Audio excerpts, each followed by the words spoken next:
귀한 자리 주님을 예배하며 우리 하나님의 영광 올려드린 자리에 나오시는 여러분을 주님의 이름으로 환영합니다. 이 시간도 우리 하나님 앞에 나아갈 때에 우리 마음과 정성을 다하여 기뻐하며 찬양하며 하나님의 이름만 높이며 그 은혜를 찬양하는 우리 모두가 되었으면 좋겠습니다. 주님의 보혈은 능력 있습니다. 주님의 보혈은 능력 있습니다. 주님의 보혈만이 능력입니다. 할렐루야. 그 사실을 이 시간 함께 힘차게 찬양하며 선포하겠습니다.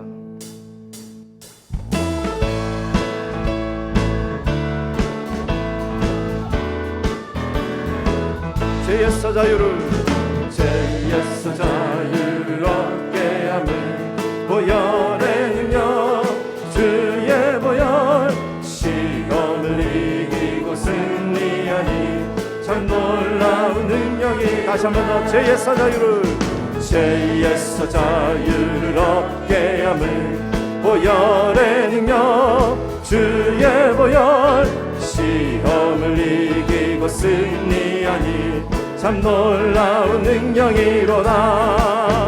주의 보혈 능력이 있도다. 주의 피 믿으오 주의 보혈 그 어린 양의 매우 귀중한 피로다.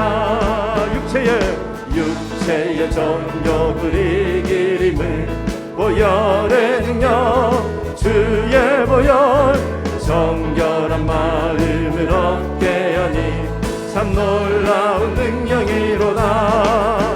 주의 보혈 능력이 있도다. 주의 피 믿으오 주의 보혈 그 어린 양의 매우 귀중한 피로 주의 보혈 능력이 있도다.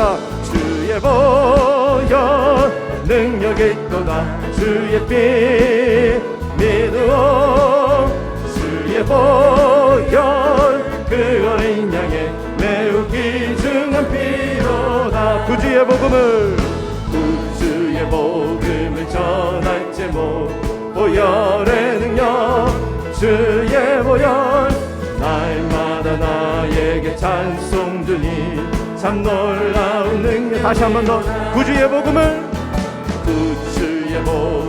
전할 제목 보혈의 능력 주의 보혈 날마다 나에게 찬송 주니 참 놀라운 능력이로다. 아멘.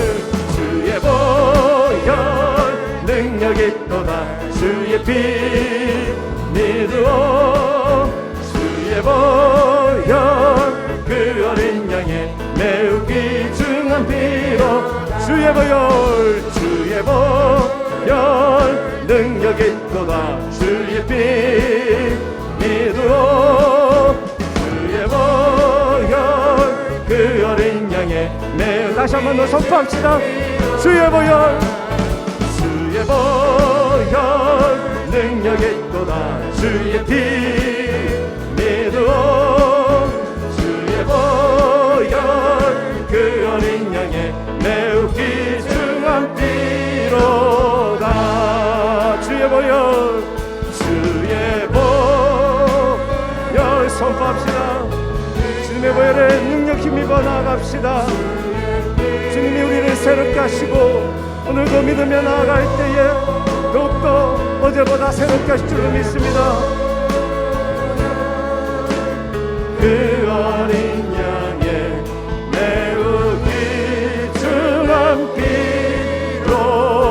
피로다. 주님의 보혈의 능력을 찬양합니다. 할렐루야. 주님 홀로 영광 받아 주시옵소서. 아멘. 우리를 구원하신 우리 하나님께 우리를 위해 아낌없이 독생자를 주시고 또 십자가에 달리신 예수 그리스도 우리 하나님께 사랑합니다 고백했으면 좋겠습니다. 사랑합니다 나의 예수님 사랑합니다 아주 많이요 사랑합니다 나의 예수님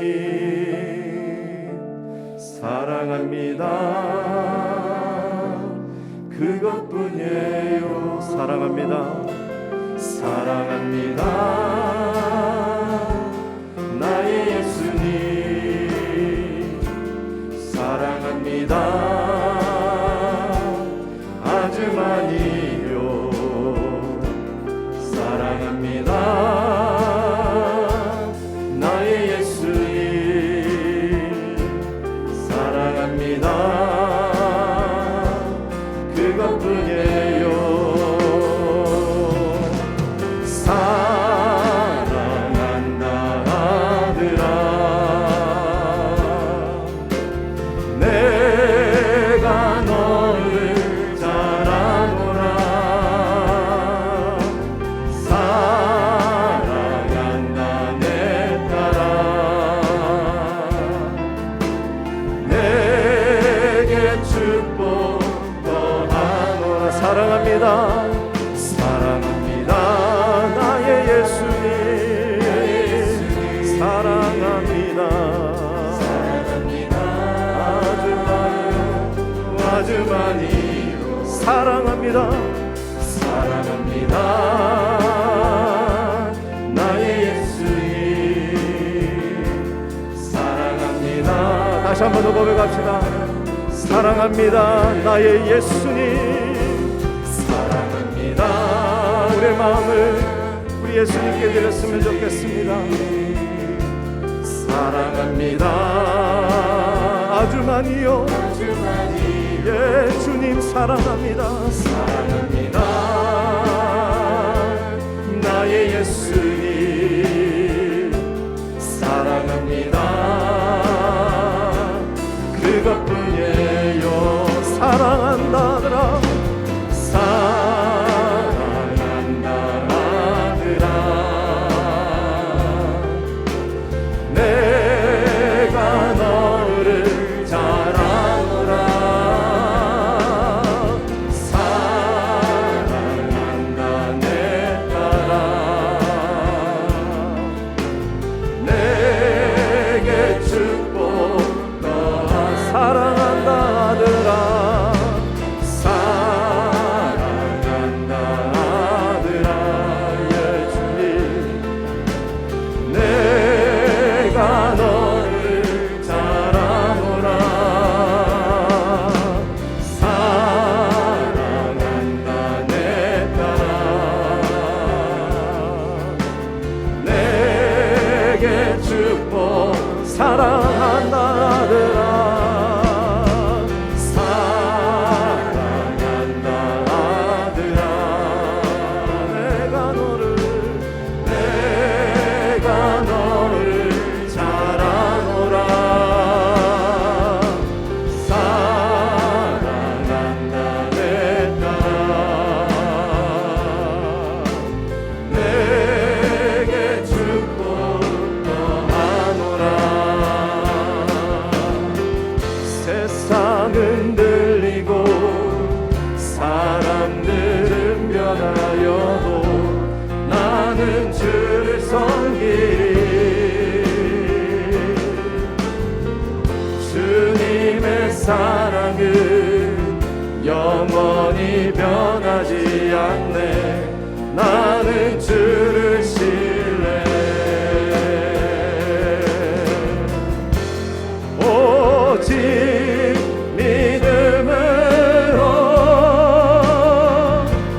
믿음으로 내가 살리라. 오직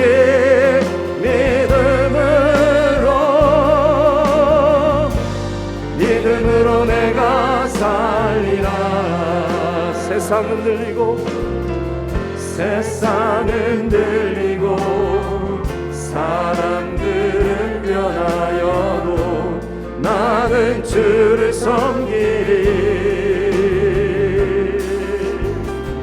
주님의 사랑은 영원히 변하지 않네.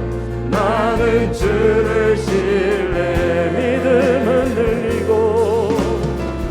믿음은 들리고 사람들 주를 떠나도 나는 주를 섬기리. 주님의 나라는 영원히 쇠하지 않네. 나는 주를 신뢰. 오직 믿음으로,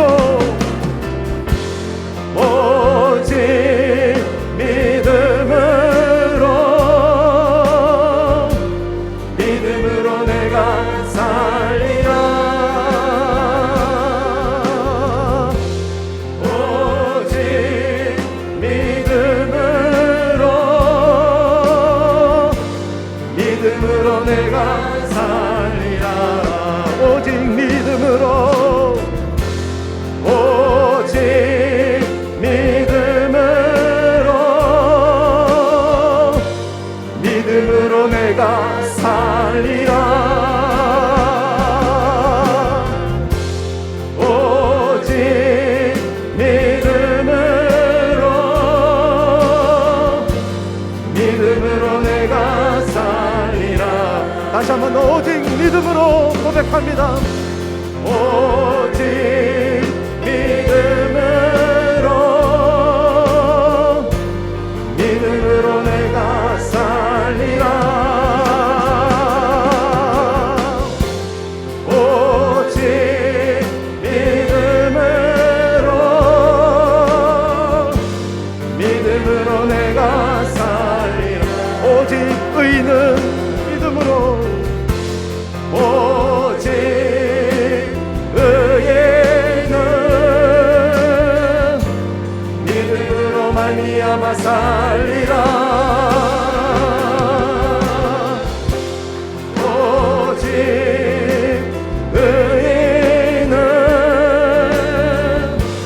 믿음으로 말미암아 살리라. 오직 의인은,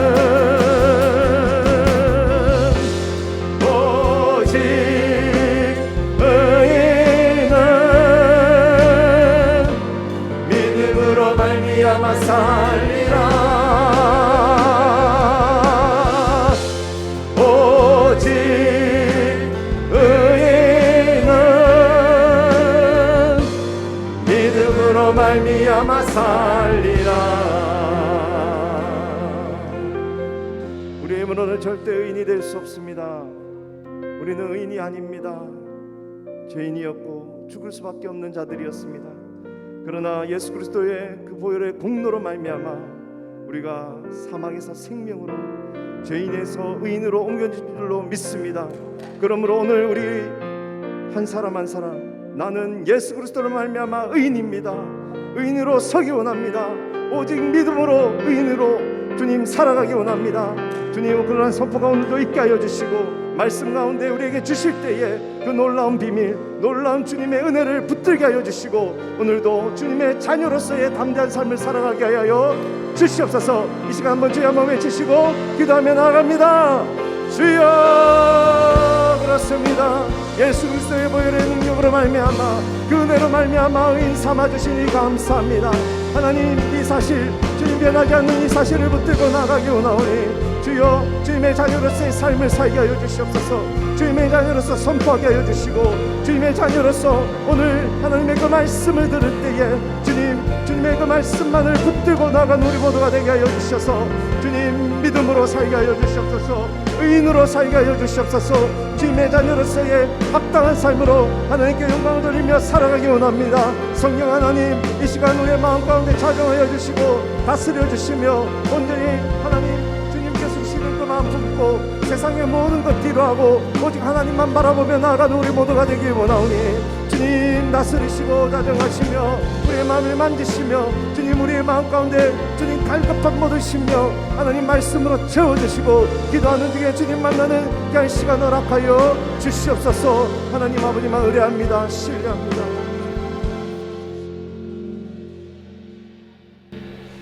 하나님 감사합니다.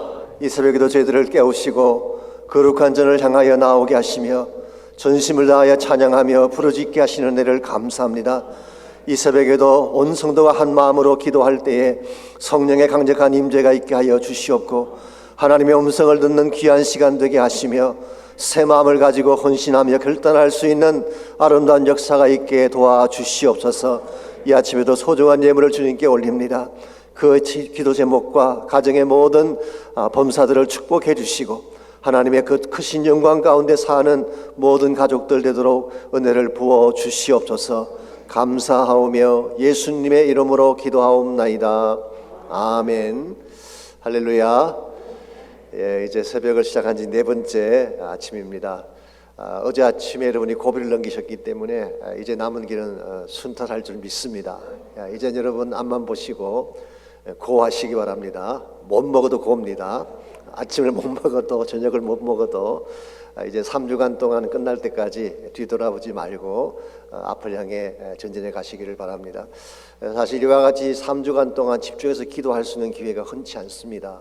그래서 하나님이 모처럼 주신 기회이기 때문에 놓치지 마시고 여러분께서 정말 양무리를 통해서도 기도하시고 같이 모여서 기도하시고 개인적인 기도하셔서 하나님의 큰 역사 이룰 수 있기를 바랍니다. 우리 파킹 선교 주시는 분들 계속 감사드리고 또 간식도 준비해 주시고 우리 찬양팀들도 우리 수고해 주신 거 감사하게 생각합니다. 여러분 모두도 건강하셔서 끝까지 함께 가시면 좋겠습니다. 모닝콜 또 이브닝콜 해주셔서 같이 격려해 주시고 할 수만 있다면 처음 나오신 모든 분들이 끝까지 같이 갈 수 있도록 그렇게 도와주시기 바랍니다. 그 외 나머지 광고 내용들과 또 자세한 그 홍보 사항들 잘 보셔서 함께 해주시기를 바랍니다. 오늘은 사도행전 10장 9절에서 16절까지는 말씀을 함께 보겠습니다.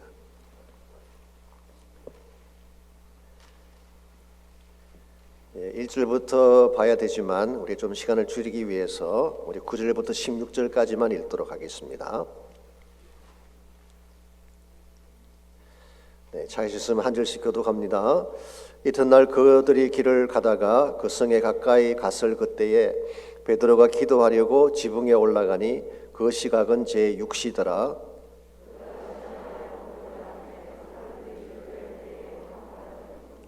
하늘이 열리며 한 그릇이 내려오는 것을 보니 큰 보자기 같고 내 귀를 메어 땅에 들이웠더라.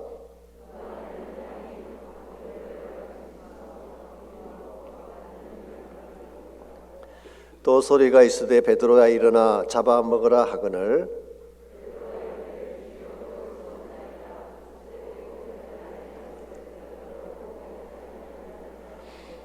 또 두 번째 소리가 있으되 하나님께서 깨끗하게 하신 것을 내가 속되다 하지 말라 하더라. 이런 일이 3번 있은 후 그 그릇이 곧 하늘로 올려져 가니라. 아멘. 막혀있는 장벽을 뚫고 새 일을 시작한다는 것은 참 귀한 것이지만 쉬운 일은 아닙니다. 남다른 용기와 끈질긴 믿음이 없으면 결코 해낼 수 없기 때문에 그렇습니다. 그러나 누군가가 그 장벽을 뚫어주지 아니하면 새 역사의 물결은 흘러갈 수가 없는 것입니다. 독일에 가시게 되면 라이프치히라고 하는 유명한 도시가 있습니다. 그곳에 가면 꼭 봐야 될 교회당이 2개가 있다고 합니다. 첫 번째는 세인트 토마스 철치라고 하는 교회가 있습니다. 그리고 또 하나는 니콜라이 철치라고 하는 교회가 있는데요. 이 토마스 교회가 유명한 이유는 바하의 무덤이 거기에 있다고 합니다. 그래서 음악하시는 분들에게는 거의 성지 같은 그런 곳이라고 하네요. 니콜라이 교회는 무엇으로 유명한 것일까요? 몇 가지 유명하게 된 이유가 있습니다. 첫 번째는 1539년도에 마르틴 루터가 이곳에서 설교를 하면서 종교개혁이 본격화되게 했던 교회가 바로 니콜라이 교회였습니다. 두 번째는 바하가 이 교회에서 성가대를 지휘했다고 하네요. 저희는 김성수 목사님이 하시지만 그 교회는 바하가 우리 김성수 목사님이 저희 교회에 바한 줄 믿습니다. 세 번째로 무엇보다도 베를린 장벽을 무너뜨리는 데에 결정적 역할을 한 교회가 바로 니콜라이 교회입니다. 여러분 아시겠지만 1982년부터 이 교회당에서 월요일마다 기도회가 모였습니다. 회개와 평화를 위한 기도회였고 주로 참석한 사람들이 젊은 청년들이었습니다. 근데 그들은 기도회가 끝나면 저녁 6시부터 1시간 동안 교회 주변을 걸으면서 무언의 시위를 했습니다. 처음에는 소수의 무리가 시위를 했지만 매주마다 참여하는 인원들이 늘어나게 되면서 1989년 10월 16일에는 한 손에 촛불을 들고 7만여 명이 시위를 하게 됐습니다. 그리고 시간이 지나면서 20만 명까지 그 시위대 숫자가 늘어나게 되고 한 달 뒤인 1989년 11월 9일 드디어 동독과 서독을 갈라놓았던 베를린 장벽이 무너지게 된 것입니다. 쉽게 표현하면 기도의 역사가 장벽을 무너뜨리고 44년 동안 분단되었던 그 독일을 하나로 만들어준 것입니다. 미국 역사도 보면 미국 땅에 아프리카의 흑인들이 노예로 팔려기 시작한 연도가 1619년도부터라고 합니다. 그런데 이 흑인들을 묶고 있던 그 차별의 장벽이 무너진 것은 1960년대예요. 그러니까 350년 이상을 그들은 장벽이 무너지지 않는 가운데에 차별 대우를 받으면서 살아온 것입니다. 이와 같이 350년 동안 깨어지지 않던 그 흑백의 장벽을 깨뜨린 자가 누구였나요? 아실 것입니다. 로자 파크스라고 하는 한 여인의 용기 때문이었죠. 알라바마주에 있는 먹가메리 지역에서 그 버스 사건 잘 아실 것입니다. 그 한 사건 때문에 사실은 시블 라이트 무브먼트가 일어나게 되고 결과적으로 흑백의 장벽이 깨어지게 된 것입니다. 이와 같이 새로운 역사의 창을 연다는 것 쉽지 않습니다. 그러나 누군가가 역할을 해줘야만 그 새 역사의 장벽을 열 수가 있게 되고 그 결과 아름다운 열매를 이 땅 가운데 가져오게 되는 것입니다. 하나님의 역사도 마찬가지입니다. 하나님의 꿈은 온 인류가, 온 열방이 다 구원받고 주님께로 돌아오는 것입니다. 이와 같은 하나님의 비전은 쉽게 이루어지지 않습니다. 왜냐하면 그 앞을 가로막는 장벽들이 많기 때문에 그렇습니다. 누군가가 이 장벽을 깨뜨려주지 아니하면 아무리 하나님이 소중한 비전을 품고 계셔도 이 복음의 물결은 땅을 향하여, 땅끝을 향하여 흘러갈 수가 없습니다. 물론 이것을 깨뜨리는 근본 원인자는 하나님이죠. 하나님의 능력만이 모든 장벽을 깨뜨리고 닫힌 문을 열 수가 있습니다. 그런데 하나님은 하나님께서 부르신 사람을 통해서 이와 같은 장벽을 깨뜨려 주신다는 사실입니다. 이런 의미에서 오늘 여러분과 제가 어떤 사람이 되면 또 저희 교회가 어떤 교회가 되면 닫힌 문을 열고 복음의 물결을 땅끝까지 흘러가게 하는 데 쓰임받을 수가 있을지 오늘 같이 봉독한 본문을 중심으로 이것을 함께 정리해 보려고 합니다. 오늘 같이 읽은 본문에 보시면 이방 선교의 첫 문을 열었던 베드로의 모습이 소개가 되어 있습니다. 흔히 베드로라고 하면 덤벙대고 실수나 연발하는 그런 제자로 생각을 하지만 사실은 그렇지 않습니다. 마태복음 16장에 보시면 16장 16절에서 베드로가 위대한 신앙 고백을 하지 않습니까? 주는 그리스도시요 살아계신 하나님의 아들입니다라는 위대한 신앙 고백을 했습니다. 이 고백을 들은 예수님이 18절에 보면 너는 반석이라 이 반석 위에 내 교회를 세우리니 음부의 권세가 이기지 못하리라 그렇게 말씀하셨어요. 그래서 주님께서 말씀하신 나 반석은 베드로 자체를 말하는 것이 아니라 베드로가 고백했던 신앙 고백을 말하는 것이죠. 주는 그리스도이면서 하나님의 아들이라는 신앙 고백 위에 이제 하나님의 교회가 세워진 것입니다. 그리고 나서 19절에서 주님이 이와 같은 말씀을 하셨습니다. 내가 천국 열쇠를 너에게 주리니 땅에서 매면 하늘에서도 메어지게 되고 땅에서 풀면 하늘에서도 풀리리라. 여기서 예수님은 베드로에게 천국 열쇠를 주셨어요. 이 천국 열쇠가 무엇을 의미하는 것일까요? 물론 캐톨릭 교회에서는 지금도 교황에게 주어진 교권이라고 해석을 하고 있습니다. 그리고 개신교에서는 교회의 치리권을 말하는 것이다 그렇게 해석을 하기도 하지만 저는 개인적으로 조금 다르게 이 열쇠에 대한 것을 보아야 되지 않을까 생각합니다. 그냥 문자 그대로 하나님 나라를 여는 열쇠를 의미한다고 저는 봅니다. 그래서 이 열쇠를 가지고 복음의 문을 열고 선교의 문을 열게 되는 케이스를 말합니다.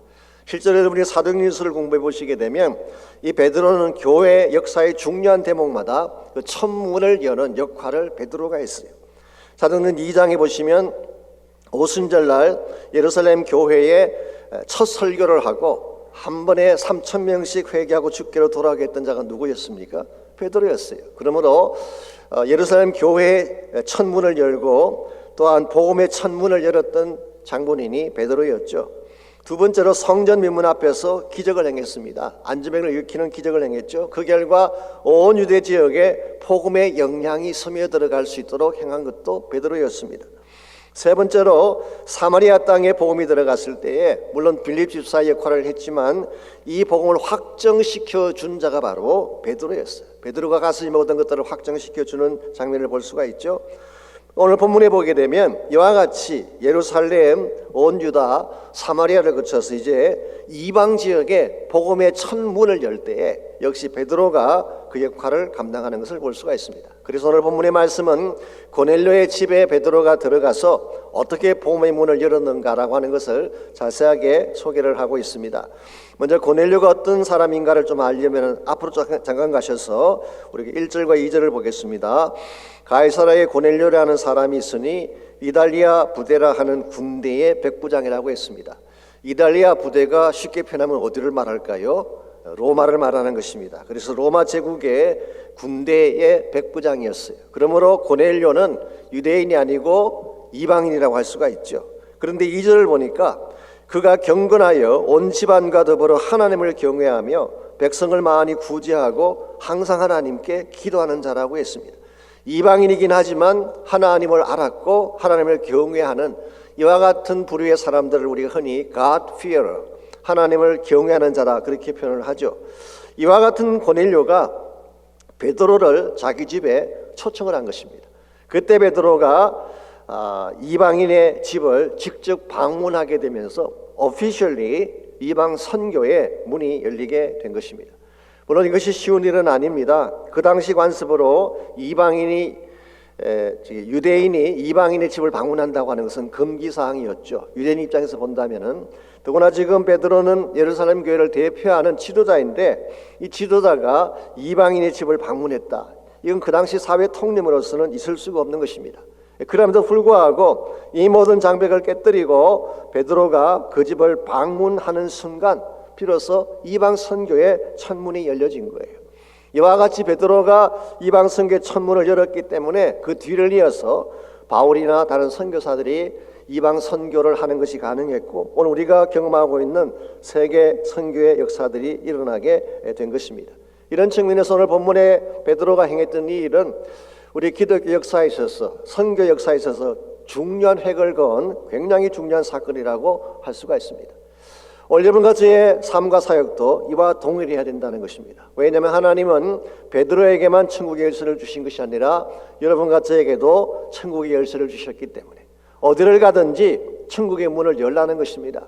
어디를 가든지 복음의 문을 열고 복음이 흘러가게 하라고 하는 것입니다. 그러므로 우리가 어디에 살든지 어떤 직장을 가지고 있든지 누구를 만나든지 천국 열쇠를 가지고 복음의 문을 여는 역할을 해야 됩니다. 그렇게 함으로써 복음이 한 곳에 막히지 아니하고 이 복음의 물결이 땅끝을 향해 끝까지 흘러갈 수 있도록 만들어야지 여러분과 저의 삶이 바르게 쓰임받는 것이 되고 하나님 앞에 영광이 되는 것입니다. 자, 그렇다면 우리의 삶을 통하여 어떻게 하면 복음의 문을 열고 이 복음의 물결을 땅끝까지 흘러가게 할 수 있을지 오늘 본문의 말씀을 중심으로 한 세 가지 이 복음의 문을 열고 복음의 물결을 흘러가게 하는 세 가지 비결에 대해서 나누려고 합니다. 첫 번째로 이 복음의 물결을 흘러가게 하려면은 기도의 채널을 열어야 됩니다.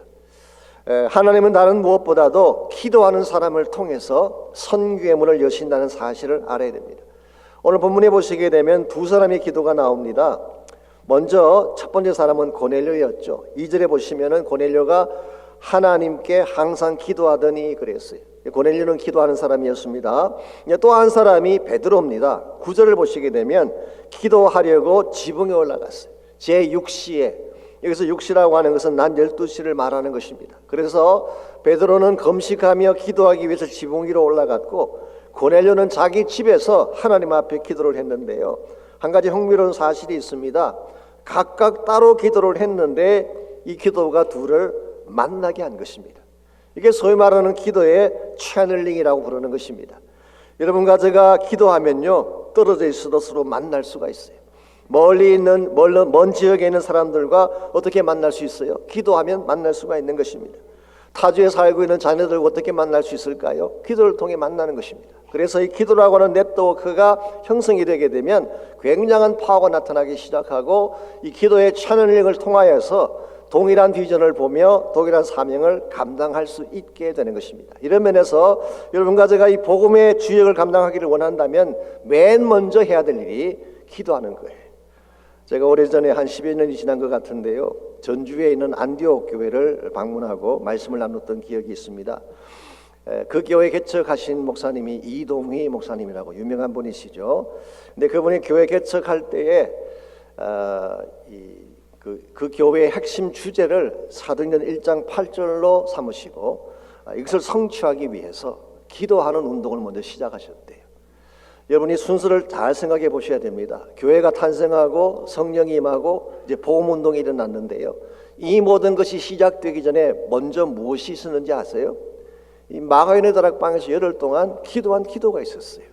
기도가 바탕이 된 후에 그 다음 성령께서 임하셨고, 성령이 임하시자 복음 운동이 시작되고 그 결과 예루살렘 교회가 탄생이 된 거예요. 그러므로 기도를 먼저 깔지 아니하면 우리가 아무리 좋은 전략을 세워도 하나님의 나라는 이루어질 수 없다는 거예요. 그래서 이동희 목사님이 개척할 당시 몇 명 안 되는 성도였지만 그 성도들로 하여금 기도에 띠를 띠게 만들었어요.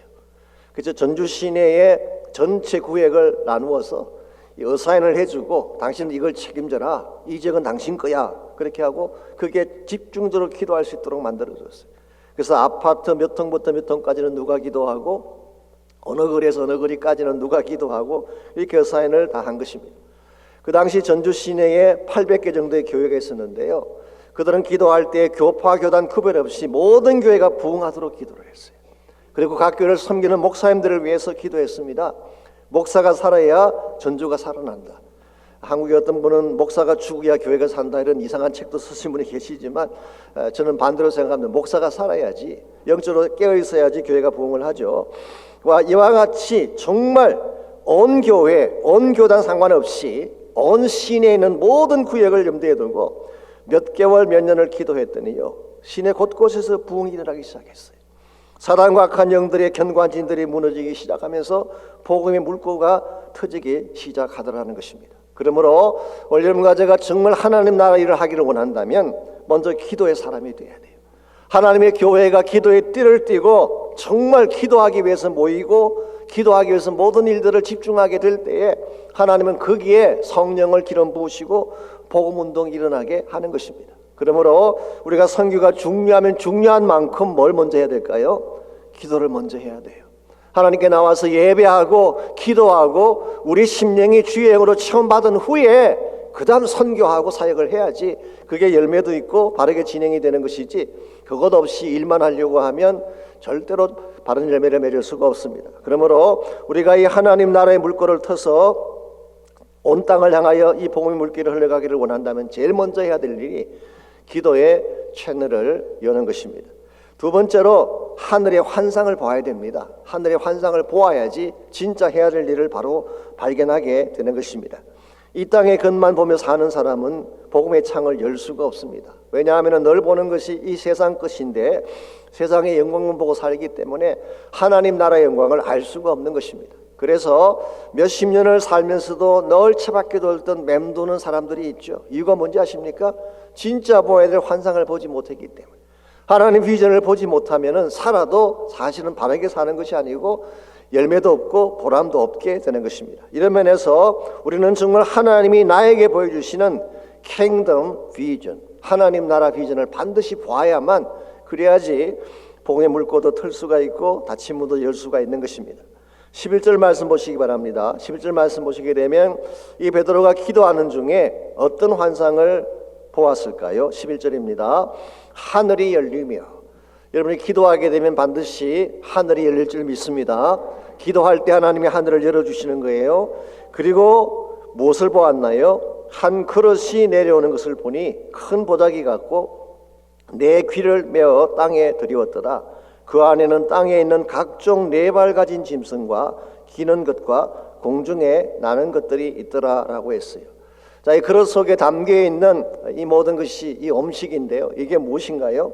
네 발 달린 것, maybe 돼지 족발 같은 뭐 그런 케이스겠죠. 기는 것, 배양, 나는 것들, maybe 까마귀. 아마 한국 분들은 오늘 본문을 볼 때마다 그렇게 해석할 가능성이 있습니다. 한국 사람들이 선호하는 식품들, 그게 나왔는데 이건 사실 베드로가 원했던 환상은 아니었어요. 환상을 본다면은 뭐 최소한 야곱이 보았던 것처럼 하늘이 열리며 천사가 왕래하고 뭐 그런 걸 봐야지 환상을 봤다 그럴 텐데, 아니면 사도 요한이 보았던 것처럼 새하늘과 새 땅을 보고 보호자를 본다든가 이런 걸 보아야지 환상이라고 할 수가 있을 텐데, 베드로는 보고 싶지 않은 걸 본 거예요. 가장 더럽게 여기고 누추하게 생각하는 것을 하나님이 보여주셨어요. 근데 여러분, 저는 여기에 하나님의 가슴이, 하나님의 꿈이 잘 새겨져 있다고 생각합니다. 메시지는 이런 것입니다. 너희들이 지금까지 너희들이 좋아하는 것만 보고 좋아하는 일만 행하였는데 아니다. 내가 진짜 원하는 일을 너희들이 해야 된다. 너희들이 더럽게 여기고 내팽개치고 담을 샀고 쌓아왔던 이방인들, 이들이야말로 내가 품어야 될 사람들이고 너희들이 이들에게 마음을 품고 섬겨야 된다라고 하는 메시지를 오늘 본문을 통해서 주게 된 것입니다. 오늘 여러분과 제가 하나님의 사명을 감당하려면 내가 하고 싶은 것만 해서는 안 돼요. 저도 목회자이긴 하지만 목회를 하다 보면 또 선교나 사역을 하다 보면 하나님의 꿈이 아니라 나의 앰비션, 내가 꿈꾸는 비전을 이루기 위해서 일을 하려고 할 때가 있어요. 대단히 위험한 것이죠. 하나님을 빙자했지만 실제로는 나의 앰비션을 성취하려고 할 때에 그래서 하나님 앞에 영광이 되지 않는 것입니다. 나는 보고 싶지 않은 것이라도 하나님 보여주시면 그 길을 가야 돼요. 가고 싶지 않은 곳이라도 하나님이 가라고 하면 그곳을 가야 돼요. 그러니까 우리의 최대 관심사는 나의 비전이 아니라 하나님 나라의 비전이기 때문에 그렇습니다. 이런 측면에서 여러분, 선교라고 하는 것은요, 달콤한 로맨티시즘, 낭만 같은 것이 아닙니다. 혹은 선교라고 하는 것이 잠깐 선교지 나들이 했다 돌아오는 것을 말하는 것이 아니라 참된 선교는 하나님 나라에 목숨을 거는 serious business예요. 굉장히 심각한 사역이 선교입니다. 아도니람 저더슨이라는 유명한 선교사가 있잖아요. 버마에 가서 선교를 했던 분, 요즘에 미얀마입니다. 그가 18년 동안 사역을 했는데요, 처음 6년 동안 한 명도 결신하지 못했어요. 정말 자기의 전생애를 바쳐서 선교지를 갔는데 그 척박한 땅에 가서 온갖 고생을 다 하는데 6년 동안 한 명도 구원하지 못했어요. 오히려 체포를 당하게 되고 감옥에 들어가게 됐습니다. 웬만한 사람 같았으면 포기하고 돌아왔겠죠. 그런데 저더슨이 왜 포기하지 않고 끝까지 버텼는지 아십니까? 이것이 하나님의 부르심이기 때문에, 하나님이 원하시는 일이기 때문에. 여러분과 제가 하나님의 환상을 보지 아니하면, 하나님이 보여주시는 비전을 바라보지 아니하면 절대로 선교에 목숨 걸 수 없습니다. 그러므로 우리가 기도도 열심히 해야 되지만 기도한 후에 하나님이 무엇을 원하시는가, 하나님의 뜻을 바로 깨닫고 하나님의 비전을 보는 과정이 있어야 돼요.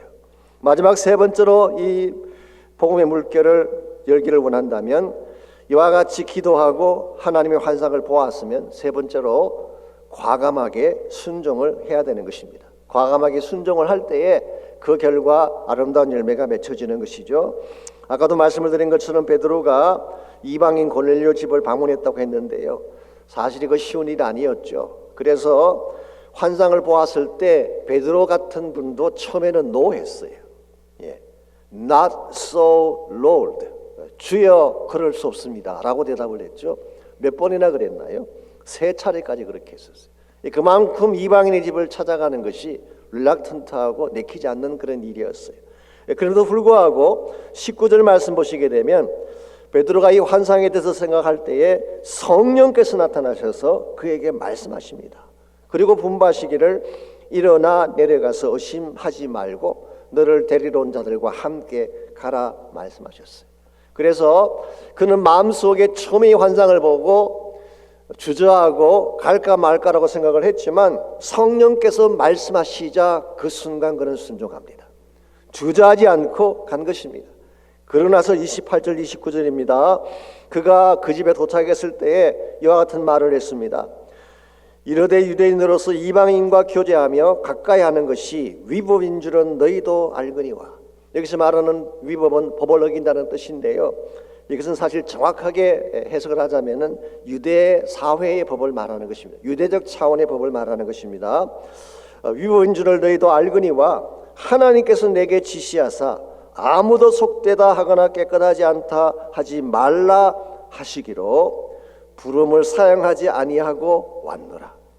우리말 번역은 부름을 사용하지 아니하고 왔노라 그랬지만 영어 성경 보면은 I came to you without any objection, without hesitation 그런 뜻이. 하나의 반대하는 마음도 가지지 아니하고 주저하지 아니하고 이 말씀에 순종해서 왔다 그런 뜻입니다. 이게 과감한 순종이에요. 나의 생각과 달랐지만, 나의 기대하는 것과는 다른 현실이 주어졌지만 하나님이 말씀하셨기 때문에 그는 주저하지 않고 변명하지 아니하고 간 것입니다. 이와 같이 그가 과감하게 순종을 했기 때문에 그는 하나님이 준비하신 또 하나의 오순절을 경험하게 되죠. 제가 내일 자세하게 좀 더 설명을 드릴 기회가 있을 것입니다만은 이 고넬료의 집에 오순절 일어나던 똑같은 현상이 일어났어요. 성령이 임하고 방언을 말하기 시작하고 성령이 행하시는 놀라운 현장을 목격하게 되죠. 그리고 이것을 계기로 이방 선교가 본격적으로 열려지게 된 것입니다. 오늘 여러분과 제가 생각을 많이 할 때가 있는데요, 우리 생각을 너무 많이 하다 보면 하나님 뜻을 순종하지 못할 때가 있어요. 갈까 말까, 가게 되면 어떤 이익이 있을까, 어떤 손해가 있을까 계산하고 따지고, 여러분이 그렇게 하면 절대 순종 못해요. 하나님 말씀하시면 그냥 순종하는 것입니다. 순종하고 나면 하나님이 다 알아서 해주세요. 알게 하시고 깨닫게 하시고 만나게 해주시는 것입니다. 그래서 우리가 정말 하나님의 나라 사역을 감당하기를 원한다면 하나님이 뭐라고 말씀하시든 순종하는 것이 필요해요. 하나님의 교회가 교회다워지는 비결이 뭔지 아십니까? 하나님 말씀에 순종해서 과감한 순종의 열매를 맺는 거예요. 그게 교회를 교회답게 만드는 가장 중요한 일이고, 그때 하나님께서 기적의 창을 열어주시고 복음의 새 물꼬를 트게 해주셔서 마지막 시대에 정말 해야 될 일을 감당하게 해주시는 것입니다. 사랑하는 형제자매 여러분, 하나님은 지금도 일을 하고 계십니다. 그리고 하나님의 마음 중심에는 딱 하나밖에 없어요. 잃어버린 영혼이 다 죽기로 돌아오는 거예요. 이게 하나님의 마음의 소원이기도 하고 하나님의 아픔이기도 합니다. 왜냐하니까 아직도 하나님께로 돌아오지 못한 사람들이 너무나 많기 때문에 오늘 하나님은 이 선교의 물결, 복음의 물결이 멈추기를 원치 아니하십니다. 예루살렘에서 시작된 그 물결이 유대와 사마리아를 통하여서 땅끝을 향해 흘러가지 않았습니까? 그리고 유럽을 복음화시키고 미국을 복음화시킨 이 복음이 한국 땅을 복음화시키지 않았습니까? 거기서 멈추지 아니하고 이제 중국을 넘어서고 중앙아시아를 지나서 정말 모슬람의 모든 장벽을 다 뚫고 복음의 시작지였던 다시 예루살렘으로 돌아가고 있지 않습니까? 이게 하나님이 지금도 하시는 일이고, 이와 같은 하나님의 귀한 일 가운데 우리가 동참하면 여러분은 복음의 물결을 일으키는 주역이 될 수가 있는 거예요. 그러므로 우리 남은 생애가 그저 나를 위한 생애로 끝내지 말고 정말 하나님의 부르심에 순종해서 이 킹덤 비전을 위해 나를 내어드릴 때에 여러분이 가장 값지게 쓰임받을 수가 있게 되고, 여러분 때문에 온 땅이 복음의 복을 누리게 되는 역사가 일어나는 것입니다. 그러므로 여러분과 제가 닫힌 문들을 열기를 원한다면 하나님께 나오셔서 기도하셔야 돼요. 기도하게 되면 기도는 닫힌 문을 여는 파워가 있습니다. 기도할 때 환경의 문이 열릴 줄 믿습니다. 불경기니 코로나니 하는 이 모든 환경의 문을 기도할 때 하나님이 열어주시는 거예요. 기도하면 마음의 문을 열게 됩니다. 내 마음속에 있던 미움과 상처와 정오심, 편견과 삐뚤 모든 마음들을 다 내려놓고 내 마음을 열게 하는 파워가 기도할 때 주어지는 것입니다. 기도하면 영적인 문을 열어주세요.